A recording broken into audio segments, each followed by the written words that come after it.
Project Playtime, the final shift. The factory had been shut down for years, but tonight it wasn't empty.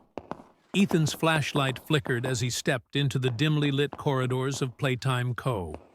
The air smelled of rust and old plastic, a haunting reminder of what this place once was. He wasn't here for nostalgia.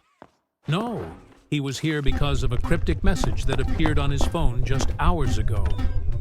The experiments were never shut down. Come alone. Find the truth. Attached was an image of something terrifying.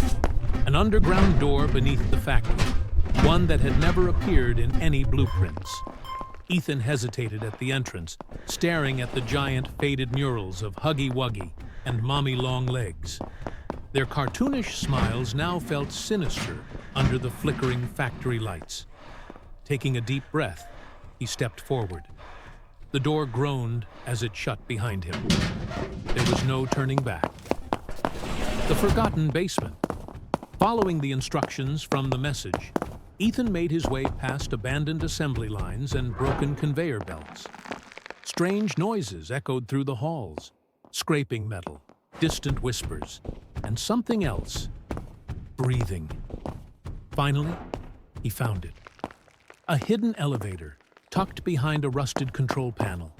The doors were slightly open, revealing nothing but darkness beyond. Only one way to find out. He stepped inside. The second the doors closed, the elevator plummeted. Ethan's stomach lurched as the dim lights flickered erratically. The ride seemed endless until, ding! The doors slid open, revealing a massive underground lab. Unlike the decayed factory above, this place was still operational. Monitors flickered with old security footage. Strange containment pods lined the walls, some cracked open, others still sealed with foggy glass. Inside them were figures, half toy, half something else. Their bodies twitched. Ethan swallowed hard and moved forward. The prototype awakens. At the center of the room was a massive containment unit. The label on the glass read, Experiment 001. The prototype do not engage. Ethan recognized the name. It was the failed experiment, the one rumored to be more than just a toy, the factory's darkest secret. As he reached out to the control panel, the security footage flickered. A distorted voice crackled through the speakers. "You shouldn't be here!" Then, bang! The containment unit shook violently. Something inside was waking up. The lights went red. Sirens blared. The prototype was free. Run or die. A deafening metallic screech echoed through the facility as the monstrous entity emerged.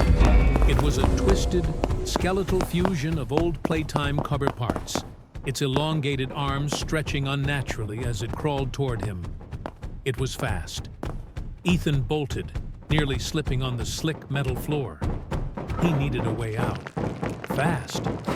The elevator was offline, and the only other exit was a security door at the far end of the lab. The prototype's glowing eyes locked onto him. It lunged. Crash. Ethan barely dodged as its massive arms smashed into the wall, sending debris flying. His heart pounded as he sprinted toward the security panel, praying it still worked. He slammed his hand onto the override button. Access granted. The door hissed open just as the prototype roared, its razor-sharp fingers swiping inches from Ethan's back. He dived through, slamming the emergency lock behind him. For a moment, everything was silent. Then, boom!